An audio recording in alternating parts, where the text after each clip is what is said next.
नमस्कार। मेरे ज्योतिष के YouTube चैनल पर आपका स्वागत है। मैं हूं आचार्य महेंद्र। आज हम चर्चा करेंगे ये जो कुंभ का पर्व चल रहा है प्रयागराज में, कुंभ पर्व का ज्योतिषीय महत्व क्या है, ज्योतिष से कैसे संबंधित है कुंभ का पर्व। हालांकि सभी लोग जानते हैं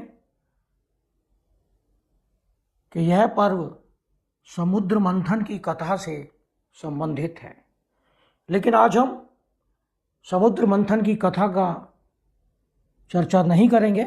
आज हम केवल ज्योतिष के आधार पर बात करेंगे कि इस पर्व में ग्रहों की क्या इंपॉर्टेंस है, कौन कौन से ग्रह किस स्थिति में होते हैं जब कुंभ का पर्व मनाया जाता है। दुनिया में सबसे शुभ पर्व, सबसे बड़ा पर्व, जिसमें करोड़ों लोग इसमें भाग लेते हैं, कुंभ का पर्व प्रयागराज में मनाया जा रहा है। और जहां पर पहले 2 दिनों में ही लगभग 4 करोड़ लोगों ने आस्था की डुबकी लगाई है संगम के तीर्थ पर। संगम जहाँ गंगा, यमुना और सरस्वती का मिलन होता है, और समुद्र मंथन से जब अमृत छलका तो वह 4 जगहों पर छलका था: हरिद्वार,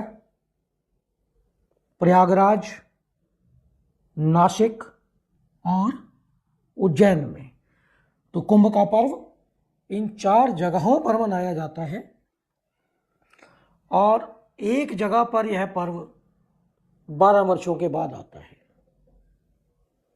जैसा कि हम सब जानते हैं,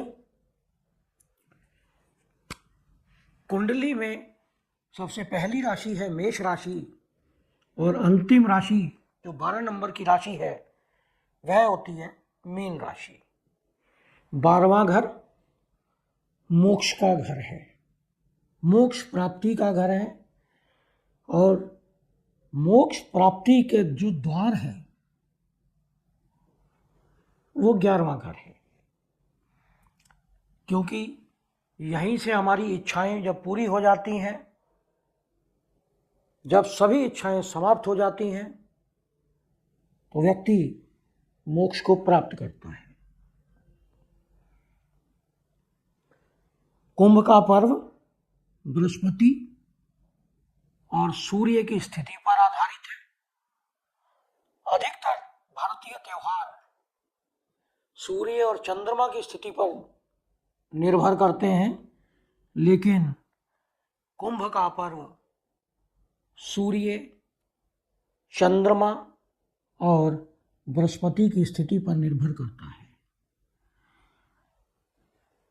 कुंभ राशि, जैसा कि नाम से ही प्रतीत होता है, अमृत का कलश है। यही वह कलश है जो व्यक्ति को हरि के द्वार तक ले जाता है, यानी मोक्ष के द्वार पर। तो जो सबसे पहला कुंभ का मेला लगता है या कुंभ का पर्व होता है, जब बृहस्पति या देवगुरु वृषभ राशि में होते हैं और सूर्य जिस दिन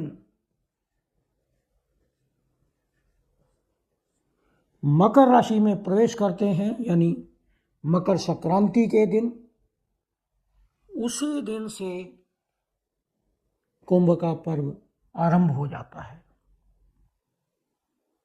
और इसमें शाही स्नान होते हैं, और शाही स्नान का नाम बदलकर अब अमृत स्नान कर दिया गया है, जिसमें सबसे पहले नागा साधु और उसके पश्चात बाकी सभी लोगों को डुबकी लगाने का मौका मिलता है। तो यह प्रयागराज में सबसे पहला कुंभ, जिसे हम पूर्ण कुंभ कहते हैं, मनाया जाता है। प्रयागराज के पश्चात गुरु सिंह राशि में चले जाते हैं और सूर्य देव मेष राशि में आ जाते हैं, तो उस समय उज्जैन में कुंभ का पर्व मनाया जाता है। फिर जब देवगुरु बृहस्पति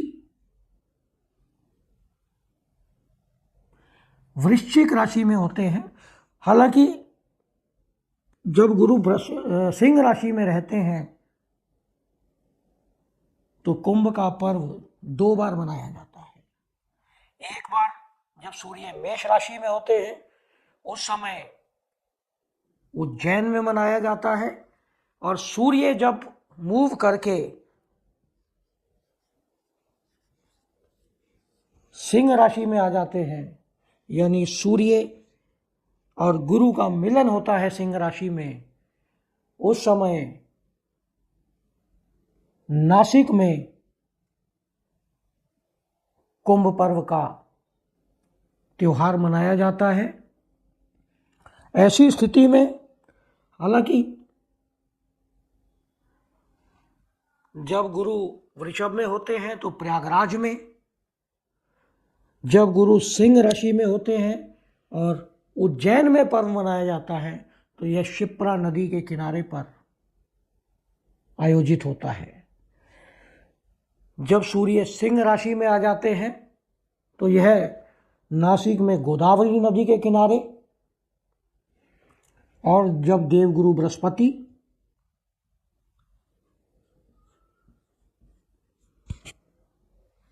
वृश्चिक राशि में होते हैं तो ऐसी स्थिति में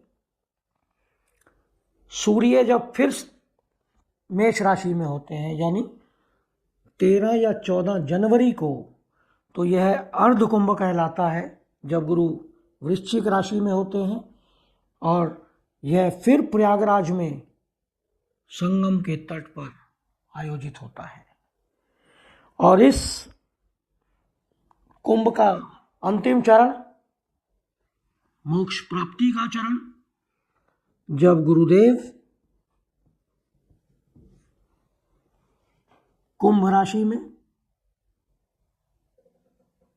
और सूर्यदेव मेष राशि में यह स्थिति होती है, तो कुंभ का पर्व हरि के द्वार में यानी हरिद्वार में मनाया जाता है, और इसके पश्चात यह मोक्ष का द्वार व्यक्ति के लिए खुल जाता है।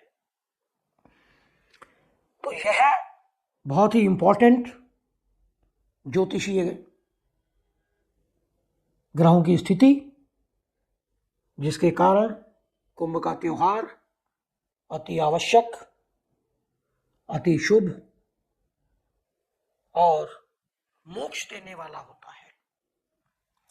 यानी जब गुरु वृषभ राशि में हो और वृश्चिक राशि में हो तो यह पूर्ण कुंभ और यह अर्ध कुंभ।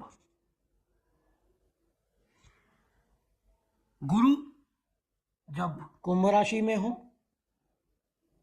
तो उस समय कुंभ का त्योहार हरिद्वार में, और फिर उसके बाद अगर गुरु सिंह राशि में है तो ऐसी स्थिति में कुंभ का त्योहार 2 जगह पर, यानी जब सूर्य मेष राशि में है तो उज्जैन में, और जब सूर्य सिंह राशि में है तो नासिक में पर्व मनाया जाता है। जैसा कि हम सब जानते हैं, देवगुरु बृहस्पति एक राशि में 1 वर्ष रहते हैं और ये पूरा चक्र करने में 12 वर्ष लगाते हैं। तो हर 12 वर्ष के पश्चात कुंभ का पर्व उसी जगह पर दोबारा रिपीट होता है। सूर्य एक राशि में 1 महीना रहते हैं और पूरे राशियों का जो चक्र है वह 1 वर्ष में पूरा कर लेते हैं। अब कुंभ पर्व की एक खूबी है कि जिस राशि में गुरु हैं, यानी वृषभ राशि में सिंह राशि, वृश्चिक राशि या शनि राशि, और अगर इनके स्वामी कुंभ त्योहार के समय कमजोर स्थिति में हो तो वह अगले 3 वर्षों के लिए स्थिति खराब हो जाती है। ऐसे ही सूर्य को अगर हम देखें तो सूर्य मेष राशि में, मकर राशि में या सिंह राशि में विराजमान होते हैं जब कुंभ का त्योहार होता है। तो मेष राशि का स्वामी मंगल अगर कमजोर स्थिति में है उस समय तो आने वाला समय शुभ नहीं होता। अगर सूर्य स्वयं कमजोर हो, क्योंकि सिंह राशि का स्वामी सूर्य है, तो ऐसी स्थिति में भी आने वाला समय अनुकूल नहीं रहता।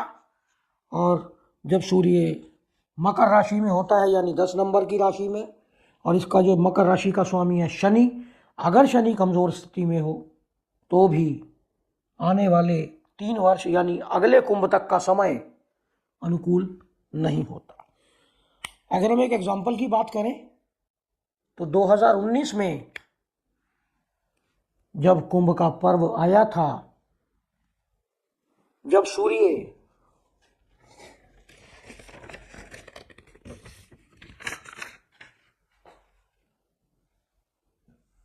मकर राशि में थे और बृहस्पति वृश्चिक राशि में थे, उस समय सूर्य के साथ केतु विराजमान थे। यानी सूर्य पीड़ित थे केतु से, ग्रहण की स्थिति थी। और 2019 के बाद सभी लोग जानते हैं कि कैसे महामारी फैली थी, पूरी दुनिया को इसने अपनी चपेट में ले लिया था। और फाइनेंशियल स्टेटस, हेल्थ स्टेटस, आप नेचुरल कैलेमिटीज को देखें तो ये सभी हमें देखने को मिली थी। तो यह था कुंभ पर्व का एक ज्योतिषीय विश्लेषण। यह विश्लेषण आपको कैसा लगा इस पे कमेंट करें। यदि आपने हमारे चैनल को सब्सक्राइब नहीं किया है तो सब्सक्राइब करें, नोटिफिकेशन बेल को अवश्य दबाएं जिससे आने वाले सभी वीडियो आपको मिलते रहें। नमस्कार।